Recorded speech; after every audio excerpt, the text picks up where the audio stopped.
Bienvenidos a tu programa radial Vista Económica, donde tendremos entrevistas, noticias e investigaciones económicas, sociales y culturales. Empezamos. Buenas tardes, bienvenidos a su programa radial Vista Económica, un espacio que surge desde la comunidad universitaria para brindarles a ustedes entrevistas, noticias y notas de diferentes temas culturales, económicos, sociales y coyunturales. Queremos agradecer, como siempre, a la Universidad Nacional de Loja y a la Corporación Juventud Independiente por el apoyo en el desarrollo de este programa. Recuerden que somos retransmitidos por Radio Universitaria 98.5 en la ciudad de Loja, Radio Cumbres 106.9 en la ciudad de Azuay y de Cañar, y que también somos retransmitidos a través de redes sociales por nuestras páginas de Facebook, Programa Radial Vista Económica y CJI Ecuador. Le damos la bienvenida a Leonardo Togra, representante de la Corporación Juventud Independiente. Hola Roberto, bienvenidos y bienvenidas a un programa más. El día de hoy en el segmento Voces Económicas contaremos con el economista Diego Borja, con quien conversaremos sobre el caso Perenco.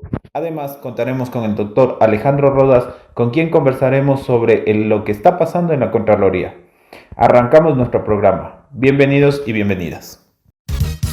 A continuación presentamos nuestro segmento Voces Económicas, un espacio de entrevista a los principales actores sociales de la comunidad universitaria y de la localidad, con quienes abordaremos temas de interés económico y político. Arrancamos nuestro segmento Voces Económicas con la participación del economista Diego Borja. Él posee un máster de la Universidad Católica de Lovaina. Además, ejerció como ministro de Economía y Finanzas y fue asambleísta constituyente en el 2008. Ahorita es líder del movimiento Poder Ciudadano. Bienvenido, Diego. Para arrancar, quisiera que primero nos pongas en contexto, como antecedente, cómo estaban antes los contratos petroleros y cuáles eran sus cláusulas y cómo se venían manejando antes de lo que se ha denominado o ha sido el puntapié inicial para el caso Perenco. Sí, buenos días, un cordial saludo para usted, para toda la audiencia en la provincia de Loja.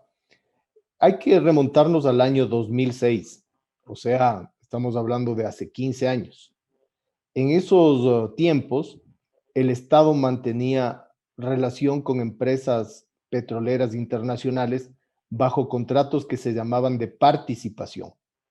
En esos contratos se contemplaba un precio de referencia, que era el precio de equilibrio del contrato. Era un precio que ya le permitía a la empresa que operaba en el Ecuador recuperar sus costos, sus inversiones y también ya tener una ganancia razonable. Esos precios oscilaban entre los 15 y los $20 por barril. O sea, si lo comparamos con los precios actuales, eran mucho más bajos. Esos precios se habían mantenido a lo largo de los primeros 5 años del siglo XXI, más o menos. Y los contratos estipulaban un periodo largo en el que operaban las empresas en el Ecuador. Hablamos de 15 años, de 10 años, periodos largos. Empieza a subir el precio del petróleo y el Ecuador en realidad no se estaba beneficiando de nada siendo el dueño del recurso. En ese momento, las empresas internacionales del petróleo se llevaban el 80 hasta el 90% del petróleo y le dejaban al Ecuador, al Estado, a la sociedad ecuatoriana el 20, el 10%. Eran una repartición muy inequitativa. Era totalmente desigual, siendo el dueño del recurso el Estado, como ya decía la Constitución de 1998. Ante esta subida de los precios internacionales, el gobierno y el Estado ecuatoriano, no solo el gobierno, decide normar, regular la forma en la que se iban a repartir ese precio que había aumentado y que no estaba contemplado en los contratos originalmente. Porque de no haber hecho nada, ¿qué hubiera sucedido? Todo ese aumento del precio se hubiera llevado igualmente a la empresa transnacional que ya tenía ganancias altas y que hubiera sido ganancias aún mayores. De hecho, estaba pasando eso. Cuando empieza a subir el precio del petróleo entre el año 2005 y el 2006, todo ese aumento del precio internacional estaba ya en manos de las empresas, ya se lo estaban llevando. Se decide regular esa repartición y entonces el presidente Palacio en el año 2006 envía una ley, un proyecto de ley a la Asamblea Nacional, la misma que lo aprueba por unanimidad. El Partido Social Cristiano no vota en contra de la ley, se abstiene, pero el resto de bloques, todos, estaba el PRIAN de Álvaro Noboa, la Izquierda Democrática, estaba la Democracia Popular representada por uno de sus miembros, que es el actual prefecto de Loja, Dávila, ¿no? Es decir, había todos los bloques que dijeron, sí, es correcto que el Estado participe de alguna manera en este aumento del precio, ya que es el dueño del recurso. Por eso la aprueba la Asamblea Nacional a esa ley. Te has referido sobre la ley 42. ¿Qué cambios se generan estos de acuerdo a lo que estaba en la ley y cómo se dio esta transformación? Claro, entonces esta ley a la que hacemos referencia, que es la llamada Ley 42, que se aprueba a finales de marzo, inicios de abril del 2006, lo que dice es, bueno, del aumento del precio del petróleo, el 50% al menos es para el Estado y el otro 50% es para la empresa internacional. Entiéndase bien, no es sobre el precio de referencia al que mencioné antes, que ya se había pactado, ese no se lo topa. Es sobre el excedente del precio que no estaba contemplado, sobre lo que vendría siendo en este momento la yapa, como decimos acá en la sierra, ¿no? Ese aumento es el que está regulado para que al menos en un 50% se quede en manos del Estado y el otro 50% vaya a la empresa. Por supuesto, eso a muchas empresas no les gustó. Ellos querían seguir teniendo ganancias inimaginables, gigantescas sobre el petróleo, pero el Ecuador no podía permitir eso por muchas razones, sobre todo por razones legales, ¿no? La Constitución decía claramente en el artículo 247, la Constitución del 98, decía que el petróleo es de propiedad inalienable e imprescriptible del Estado. No se estaba cumpliendo la ley si se permitía que todo vaya a manos de las empresas extranjeras. Y el artículo 71 de la Ley de Hidrocarburos que estaba en vigencia decía que se debe repartir el excedente del petróleo de acuerdo a los precios de los últimos meses. Y eso tampoco estaba dándose, ¿no? Entonces, se pasa la Ley 42 y eso cambia la repartición. El Ecuador empieza a beneficiarse del aumento de los precios, que antes no sucedía, y le permite tener al Estado una cantidad enorme de recursos. Termina el gobierno del presidente Palacio, viene el presidente Correa, y en el año 2007 emite un reglamento, ¿no? Que es a través del decreto 662, en el que decía, bueno, ya las empresas han tenido suficientes ganancias, primero con el precio referencial, segundo con al menos el 50% de ese incremento que quedaba en manos de ellos. Entonces dice, ante un nuevo aumento del precio del petróleo que superó la barrera de los 100, en el caso ecuatoriano, el 99% será para el Estado, la sociedad ecuatoriana, y el 1% para las empresas internacionales. Siempre nos referimos al excedente. El precio de referencia del contrato no se topa, ¿no? Ese decreto no les gustó a muchas empresas, una de ellas Perenco, y por tanto impusieron estas demandas ante los centros de arbitraje internacionales en Washington, y bueno, luego viene ya un largo proceso de demanda. Diego, usted nos hace mención de que había un precio referencial sobre cada barril de petróleo. Esto hacía que vayan a pérdida las petroleras y por otro lado, el excedente, ¿cuánto les hacía ganar a estas petroleras? El precio referencial era el precio sobre el cual las empresas habían negociado con el Estado y era de esos órdenes del 15 a 20 dólares por barril porque estaba al principio del siglo XXI en esos precios del precio internacional. No superaba esos límites, ¿no? Entonces ya ese precio permitía que las empresas obtengan sus ganancias razonables y recuperen todos sus costos, obviamente, ¿no? Si ya tienen ganancias, ya recuperaban los costos. Entonces, eran precios que les permitía no solamente operar en condiciones holgadas, sino tener un beneficio importante.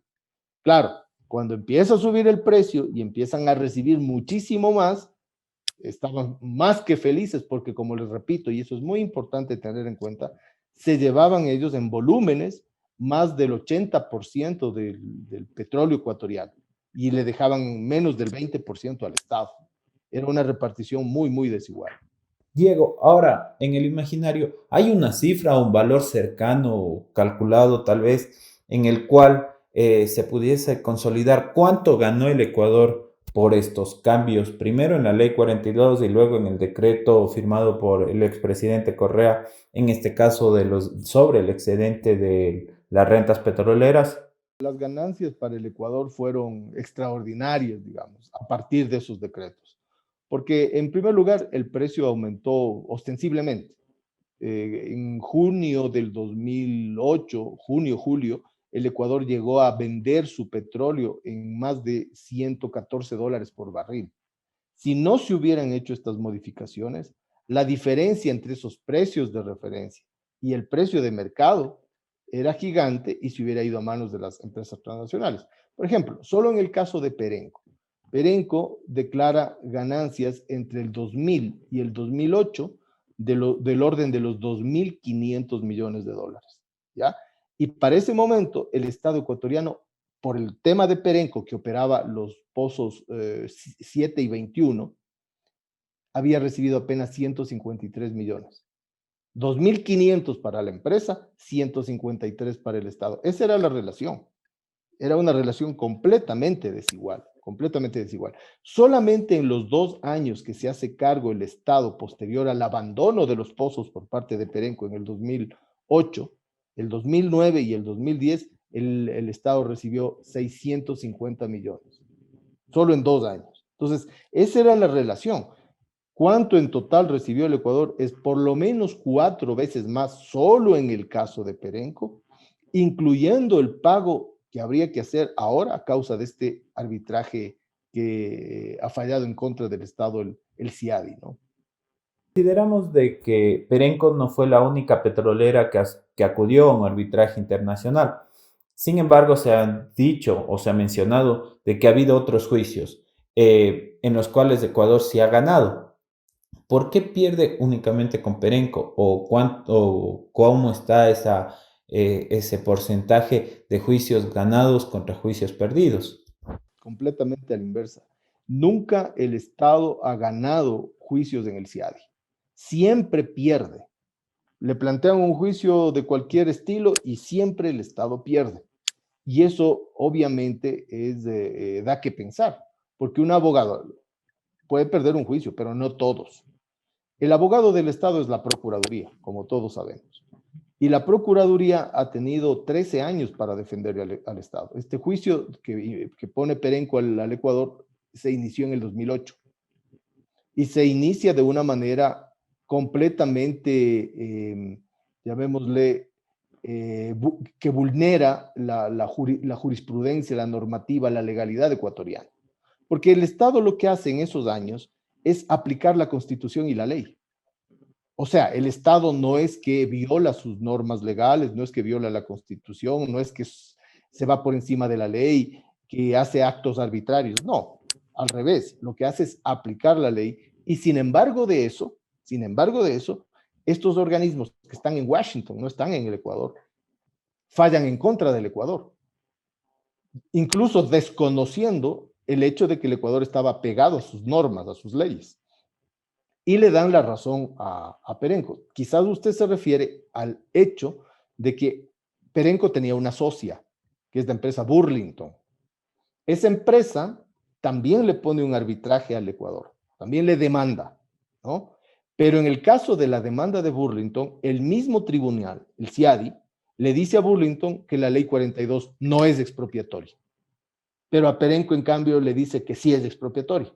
Entonces, eso llama la atención, que el mismo tribunal, sobre el mismo caso, a la una le dice que no es expropiatoria y a la otra le dice que sí es. Y el haber dicho que sí es, hace que le dé a favor de Perenco una multa al Estado de $400 millones. Entonces, esta cosa absurda en términos legales, porque no se puede decir sí y no sobre un mismo caso. Es como poner en ejemplo el fútbol, ¿no? Es como que el árbitro dijera, sí hay penal y no hay penal al mismo tiempo. O es sí o es no. No puede ser los dos al mismo tiempo. A la una empresa le dice que sí es expropiatoria, a la otra le dice que no, siendo socias sobre el mismo tema. Entonces, obviamente decimos aquí hubo una mala defensa del Estado. una mala defensa, una serie de negligencias acumuladas, el haber permanecido en estos tribunales arbitrales internacionales prohibidos por la Constitución y para colmo de locura, en estos días nos enteramos que la actual embajadora del Ecuador en Washington vuelve a firmar el acuerdo para adherirnos nuevamente a estos tribunales donde siempre perdemos los juicios. En estos días se ha vuelto a firmar un acuerdo con el CIADI para que el Ecuador acuda ya a los arbitrajes. ¿Esto es factible? ¿Se puede de nuevo regresar a pesar de que se dice que en la Constitución están prohibidos estos? ¿Cuál debe ser el mecanismo para que el Ecuador regrese? Y más o menos, ¿usted considera que es la única opción o hay otros tribunales en la región a los cuales el Ecuador pudiera acudir? En este tribunal internacional que está en Washington, a los cuales tenía que acudir el Ecuador en caso de controversia, porque los contratos que habían firmado los funcionarios con las empresas a inicios del siglo XXI, esto quiere decir entre el año 2000, el año 2005, incluso finales de los 90, entre el 99 y el 2005, obligaban a esto. Claro, en ese momento no había una norma superior como la Constitución. La Constitución del 2008, que en el artículo 422 clarísimamente dice que no se puede ceder soberanía jurídica en caso de controversias internacionales, ¿no? Eso está escrito. Esa es la Constitución que hoy día nos rige. A pesar de esto, primero, de que hemos recibido esta multa gigantesca en el peor momento, esos 400 millones del Ecuador podría necesitarlos para comprar vacunas, para mejorar la salud, para pagar bien a sus médicos, para tener algunos recursos para la gente que se ha enfermado y ha muerto en esta época terrible de enfermedad, ¿no? Pero no, inmediatamente llega el anuncio, el procurador lo que dice es, vamos a pagar, sin decir, bueno, vamos a acudir a algún convenio que nos proteja, vamos a negociar a largo plazo, alguna forma de protegernos, ¿no? Simplemente dicen, lo vamos a hacer. Eso da una mala señal, porque otras empresas va a decir, en ese país no se defienden, en ese país están de brazos cruzados, demandémosle y saquémosle plata sin hacer nada. Por eso también hay que decir, la empresa Perenco y Burlington abandonan los campos en el año 2008. Se van. El Estado se hace cargo y a pesar de que abandonan los campos, dejan de invertir, dejan de producir, se sientan en su sede en las Bahamas, que es un paraíso fiscal, y ahora reciben esta enorme multa que nos obligaría a pagarles aproximadamente 27 millones de dólares por año. Imagínense usted, sin hacer nada. Es al revés, el Estado debió haberles demandado a estas empresas. Ahora, regresando al tema. En el caso Perenco, el procurador ya ha hecho algunas entrevistas, ya ha dado algunas opiniones sobre que el Ecuador perdió. Sin embargo, no se le ha escuchado un post-defensa, buscar algún tipo de apelación o algún tipo de negociación sobre este caso. ¿Considera que ha sido buena o cómo ha sido la participación del procurador siendo este el defensor del Ecuador? No, primero, el procurador, que es el abogado del Estado, el defensor del Estado, tendría que encontrar todos los mecanismos legales para poder impugnar este hecho. No lo hizo en su debido momento. Por ejemplo, la empresa declara la sede en un paraíso fiscal. Al declarar la sede en un paraíso fiscal, no tenía derecho a ir al CIADI a demandar al Ecuador. No tenía derecho. Pero claro, utiliza su condición de que la matriz de la empresa está en París, en Francia, para entonces demandar con esa declaración de sede en París. Pero para el caso ecuatoriano, la empresa había declarado su sede en las Bahamas. O sea, no tenía derecho. Eso no fue impugnado. No fue impugnado el que los tribunales arbitrales incluían a jueces que trabajan en 2 sitios, en 2 cortes. Eso no fue en su momento impugnado. No fue impugnado el que no estaba contemplando estos juicios la normativa ecuatoriana.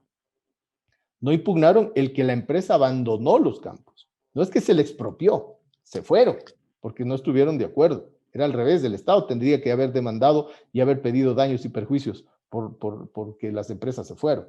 Entonces, se hicieron de brazos caídos. Se hizo una mala defensa. Recordemos aquí a la ciudadanía que se gasta mucho dinero en contratar abogados internacionales. Y sin embargo, se pierden los juicios. Entonces, da que pensar para quién mismo trabajan, si para el Estado ecuatoriano o para las empresas internacionales. ¿Quiénes son los abogados de estas empresas aquí en el Ecuador que tienen tanto poder y siempre ganan los juicios y el Estado, en cambio, siempre pierde? La Procuraduría es la responsable de la defensa. No puede, o sea, a mí me parece que es una cortina de humo lo que hace el procurador de decir, bueno, ya le vamos a pagar inmediatamente a Perenco y regresa a ver y dice, bueno, vamos a repetir estos juicios en contra de los funcionarios que defendieron el precio del petróleo para el beneficio del Ecuador. Es como los pájaros contra las escopetas, pues. Si no hubieran hecho eso esos funcionarios, ahí sí hubiera habido una negligencia grave. ¿Por qué razón? Porque hubieran estado incumpliendo la ley de hidrocarburos y la Constitución. Y hubiera dado que pensar, ¿cómo es posible que estos gobiernos ven que sube el precio del petróleo, se quedan de brazos cruzados y permiten que todo vaya a manos internacionales? Eso hubiera sido negligencia. Al revés, ahora por haber defendido el precio, por haber defendido el recurso, por haber obtenido los ingresos para infraestructura, educación, salud, seguridad, todo esto que se ha podido utilizar ese precio del petróleo, el procurador dice, voy a entablar juicios de repetición contra esos funcionarios. Entonces, es un contrasentido que el abogado defensor se vaya contra el que debería defenderle, que es el Estado. Y además, ¿contra quién sería? Tendría que irse contra todo el Congreso del año 2006, que aprobó la ley, contra todo el Tribunal de Garantías Constitucionales de ese año, que dijo que la ley era constitucional, contra el Ejecutivo del presidente Palacio, contra el Ejecutivo del presidente Correa. Y yo, como he dicho en otras ocasiones, debería también colocarle juicios por influjo psíquico a Osvaldo Hurtado, porque el presidente de la Asamblea Constituyente que aprobó la Constitución del 98 era Osvaldo Hurtado. Entonces, es, a mi juicio, una cortina de humo que intenta establecer el procurador para no asumir la responsabilidad que tiene la Procuraduría de haber defendido en pésimas condiciones al Estado ecuatoriano. Diego, para entrar en coyuntura, se está ejecutando el retiro de los subsidios al combustible. Sin embargo, usted, al ser conocedor del medio de los combustibles y de los hidrocarburos, ¿considera de que se pueda todavía mantener esto? Sabiendo que esto está afectando bastante la economía de los ecuatorianos, y ya que si sube la gasolina, sube todo, ¿cómo pudiese ejecutar? ¿Cuál sería la mejor forma si en este momento se habla de una internacionalización de los precios de los combustibles? ¿Qué ha significado esta locura de decir que queremos poner al país con precios internacionales del petróleo? Ha significado que suban los precios de todo, que sube el precio del pan, que sube el precio del transporte, que sube el precio de todo, ¿no? Porque cuando sube la gasolina, sube todo lo demás. Y esta veleidad de decir hay que ponerle a los combustibles, al diésel, a la gasolina extra que ya está más arriba incluso de los precios que se venden en los Estados Unidos, ¿no? Hay que poner el mismo nivel de los precios internacionales. ¿Y los salarios? ¿Y los ingresos de la gente? Están a niveles internacionales. Entonces pongamos también los ingresos de las personas a nivel internacional para pagar precios de nivel internacional, porque de lo contrario resulta que pagamos precios internacionales y tenemos salarios de hambre y de subdesarrollo.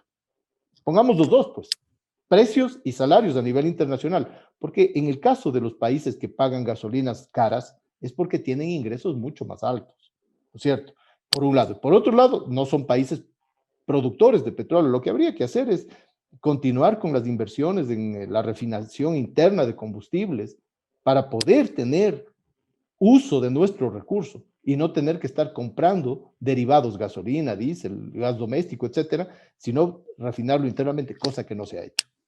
Muchísimas gracias, Diego, por participar en esta entrevista. Le esperamos en una próxima ocasión. Para cerrar esta entrevista, nos quedaremos con algo que sí se debe realizar. Los primeros defensores de la patria del Ecuador no solamente tienen que ser los deportistas, sino también nuestras autoridades. Deben defender al Ecuador con el mismo énfasis que pedimos a la selección que defienda los colores de la camiseta. Con esto pasamos al segmento Notas Económicas. A continuación presentamos el segmento Notas Económicas, donde se abordará las últimas noticias económicas a nivel local, nacional e internacional. Buenas noches, mi nombre es Carla González y les voy a hablar acerca del incremento de los ingresos en supermercados ecuatorianos en tiempos de pandemia. Una de las consecuencias de la emergencia sanitaria fue la baja de ventas de supermercados de rubros como diversión, ropa y artículos suntuarios. Sin embargo, los productos alimenticios de consumo masivo lograron un incremento en su rendimiento. Los tres principales conglomerados empresariales obtuvieron ingresos que superaron los 4.061 millones de dólares y utilidades netas que sumaron 204 millones de dólares. Una de ellas es Corporación Favorita. La empresa terminó el año con ingresos de 2.111 millones de dólares por sus formatos de Supermaxi, Megamaxi, Aquí, Gran Aquí, Super Aquí, entre otros. Esto implica unos 63 millones adicionales a los obtenidos en el año 2019. Notas económicas. En esta nota hablaremos acerca del vacunómetro. El Ministerio de Salud Pública, con el fin de transparentar la información sobre el proceso de inoculación durante el plan de vacunación 9 millones en 100 días, ha lanzado la herramienta vacunómetro. ¿Desde cuándo y dónde estará disponible? Se podrá ingresar a través de la página web www.salud.gov.es a partir de las 22 horas del 20 de junio. ¿Qué información contendrá? Esta herramienta digital estará encargada de dar a conocer las cifras sobre las dosis de vacunas colocadas en el país, en la cual se especificará el número de primeras y segundas dosis, así como los tipos de vacunas. Esta información podrá ser visualizada por segmentos de provincias, edades, entre otros necesarios para el conocimiento de la ciudadanía y expertos. Notas económicas. Hola, mi nombre es Cristel Eras y hoy te hablaré sobre el carnet de vacuna se vuelve otro pasaporte. El carnet de vacunación contiene datos de identificación como nombres, edad y el número de la historia clínica de la persona. También el detalle del tipo de fórmula, número de dosis y fechas de aplicación. Esta información es de importancia ya que es una garantía del que el ciudadano fue inmunizado contra el coronavirus SARS-CoV-2. Este documento impreso podrá ser retirado en el centro de salud.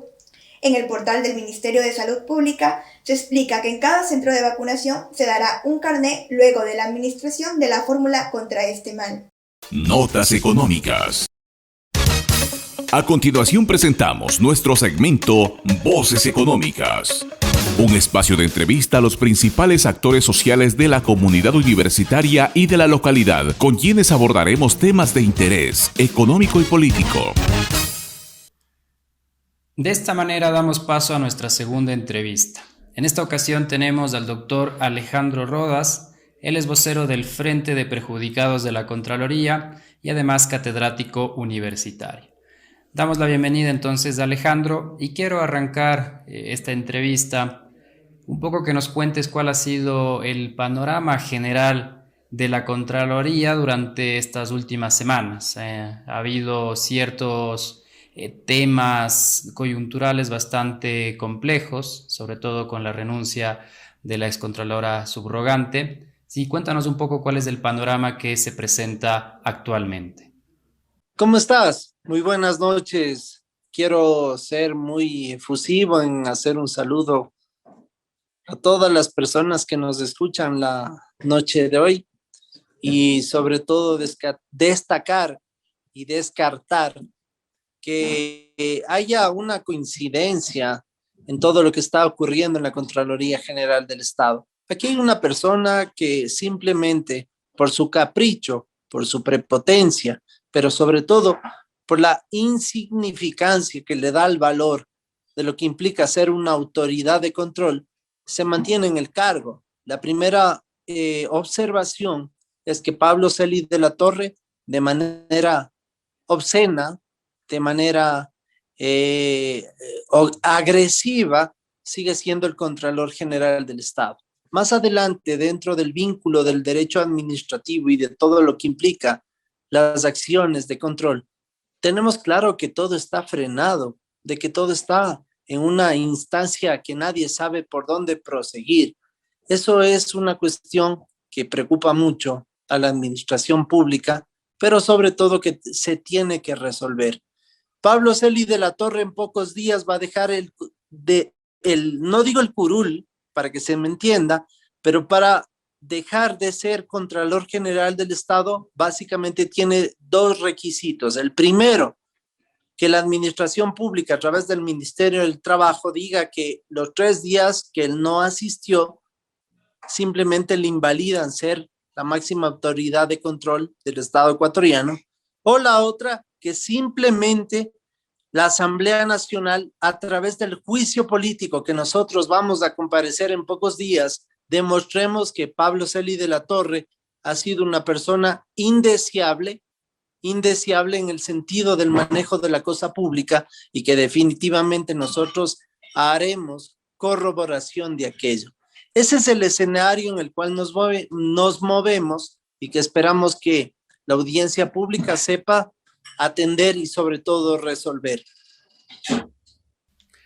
Dado esto que tú mencionas, se dice que entonces estamos con una vacante dentro de este puesto de la Contraloría.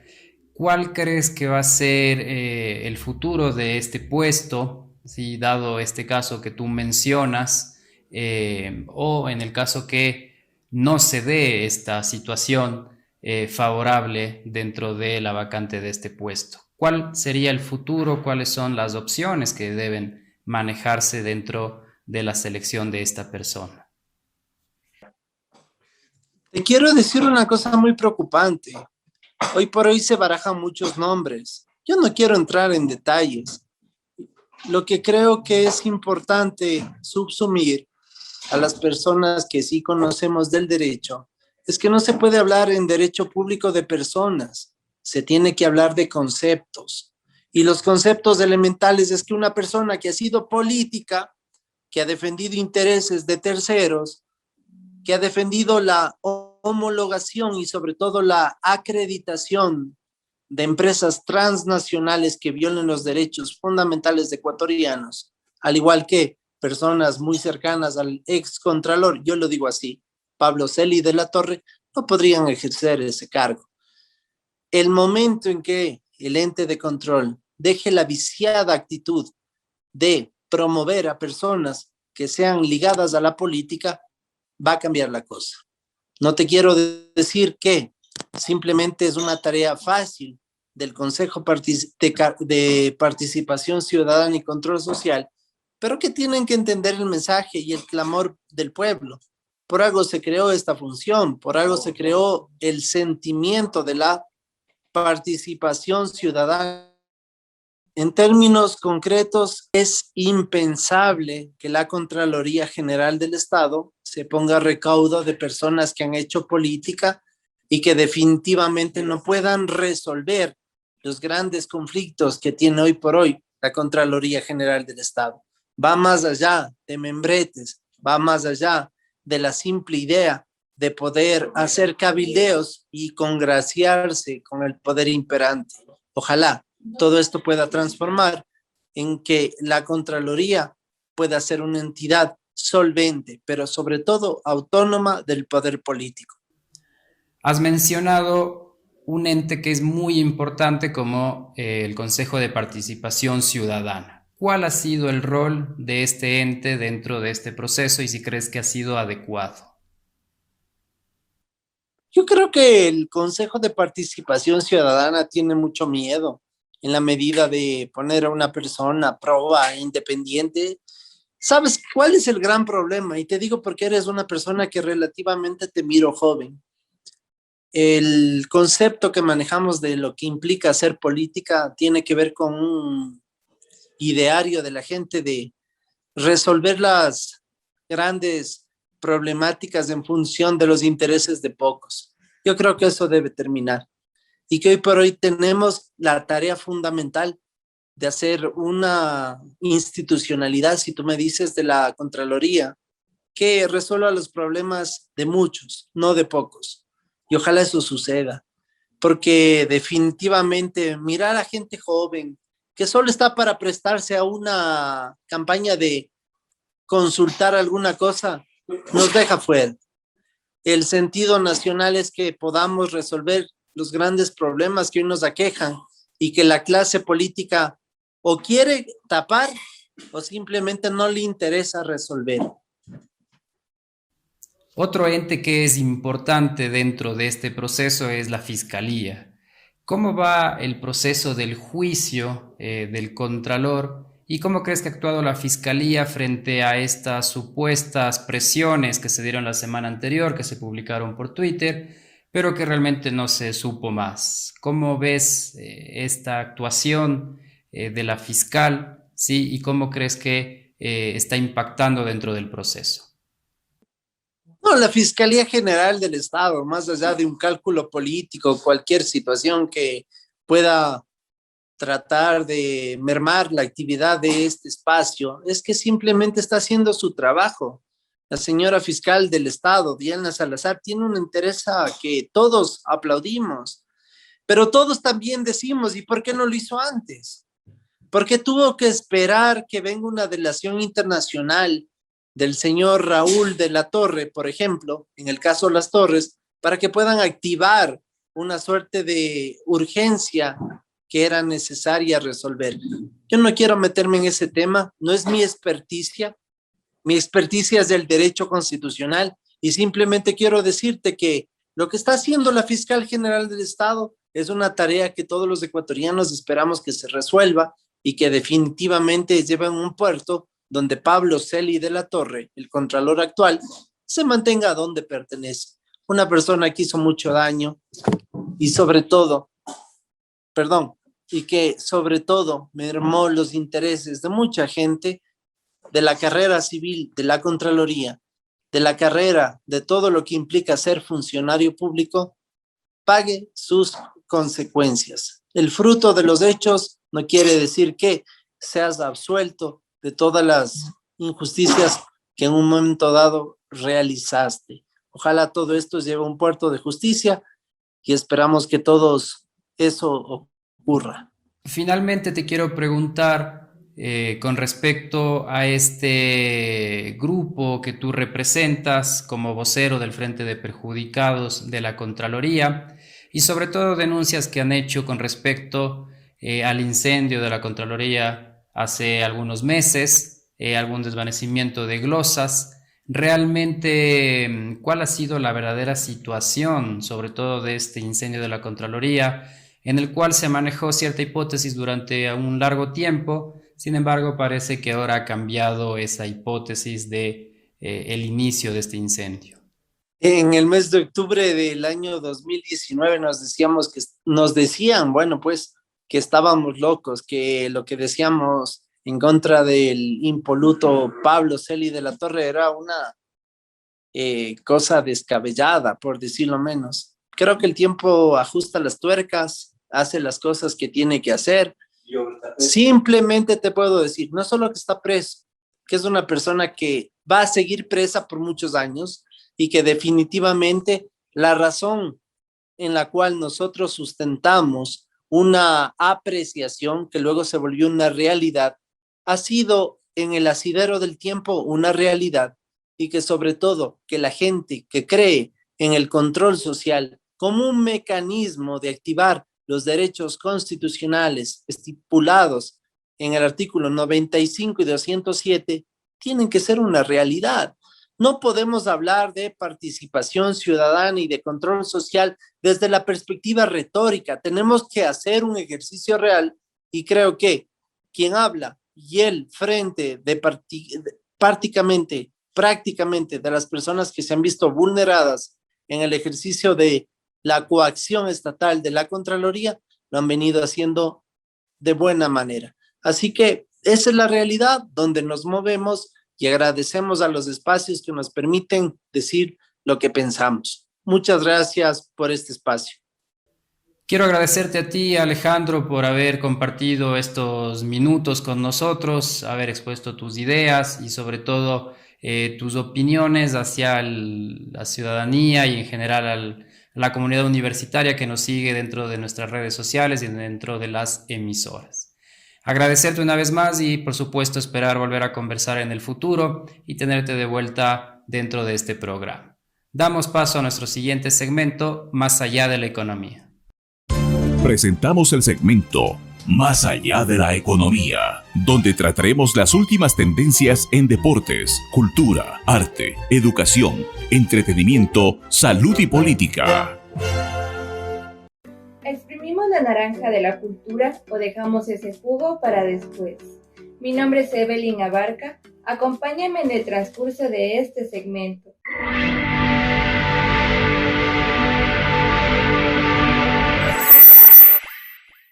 Hoy por hoy, la economía global abre paso a un tipo de economía con un enfoque alternativo al tradicional, reflejando más de cerca los elementos de cada sector económico y, por qué no, de las sociedades en general. Pero antes que nada se preguntarán, ¿por qué es importante hablar de este tipo de economía? Pues porque según la UNESCO, el valor de la economía naranja, o también llamada economía creativa, en los últimos años ha generado en promedio entre el 3 y 5% del PIB mundial, a más de crear alrededor de 30 millones de plazas de empleo dentro de la industria cultural. Ahora bien, con este dato tan interesante, seguro ya tienen una idea cercana de lo que es la economía naranja.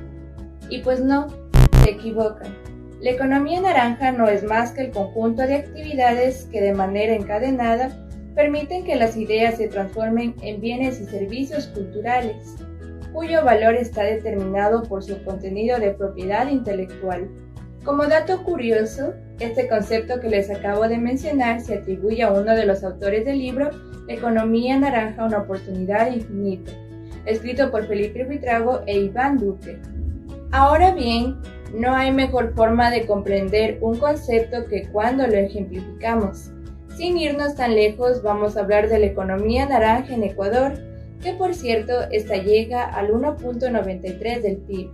Uno de los logros que ha tenido nuestro país hasta el momento en torno a este tipo de economía ha sido el fortalecimiento y creación de festivales culturales, ya sea de poesía, cine o de música. En este último campo resalta el Festival Concha Acústica, realizado al sur de la ciudad de Quito, para todos los amantes de géneros como el metal, punk y hardcore. Este festival se ha venido realizando interrumpidamente desde 1987. Sin embargo, todos sabemos que en este 2020 fue un año de profundo cataclismo para el mundo cultural, por lo que eventos de este tipo quedaron en stand-by. En este sentido, resulta necesario en estos tiempos y post-pandemia esperar que el gobierno nacional priorice el rol del artista o emprendedor creativo para así generar estrategias que impidan que la economía naranja se convierta en una utopía. Pero más allá de esto, ¿qué podemos hacer personas como usted y yo para aportar a la economía creativa? La respuesta es muy sencilla, difundiendo el quehacer artístico empezando por nuestra localidad, informándonos de eventos de carácter cultural e incluso empezar por apoyar primero a lo nuestro, a como diría el gran Galeano, mucha gente pequeña, en lugares pequeños, haciendo cosas pequeñas, puede cambiar el mundo. ¿Y ustedes exprimirán la naranja de la cultura o dejarán este jugo para después? Más allá de la economía.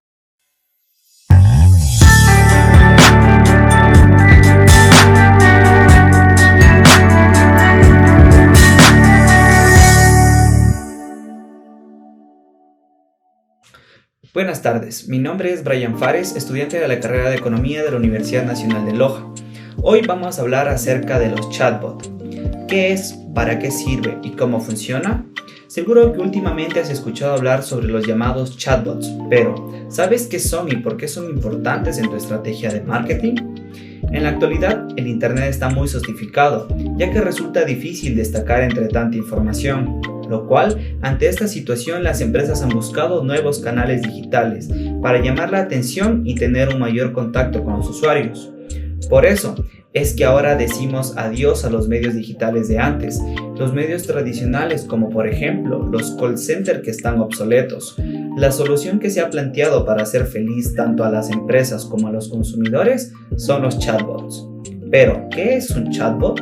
Un chatbot es como un asistente que se comunica con los usuarios a través de mensajes de texto. En muchas ocasiones termina convirtiéndose en un compañero virtual que se integra a los sitios web, aplicaciones, conversando y ayudando a los usuarios. Se trata de una tecnología que permite al usuario mantener una conversación a través de un software que se integra en un determinado sistema de mensajería, como por ejemplo Facebook, Twitter, Telegram, WhatsApp, entre otros. Los algoritmos desarrollados por la inteligencia artificial y de aprendizaje automático permiten que los chatbots sean capaces de aprender. Pueden llegar a intuir los hábitos y entender los gustos y preferencias de los usuarios.